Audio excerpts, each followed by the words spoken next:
Alam niyo bang ang crystal ball ay solusyon sa mga malas nating pwesto ng hagdanan?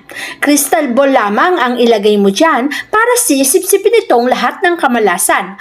Ang crystal ball kasi ay sumisip-sip ng negatibong enerhiya. Hindi naman natin maiiwasan ang kamalasan sa hagdanan kasi nakakabit na yan. Pero kahit pa gaano karami ang kamalasan, kung may nakasabit na crystal ball sa hagdanan na yan, sisip-sipin ito ang lahat ng malas, kung kaya't hindi ka mapeperwisyo sa buhay.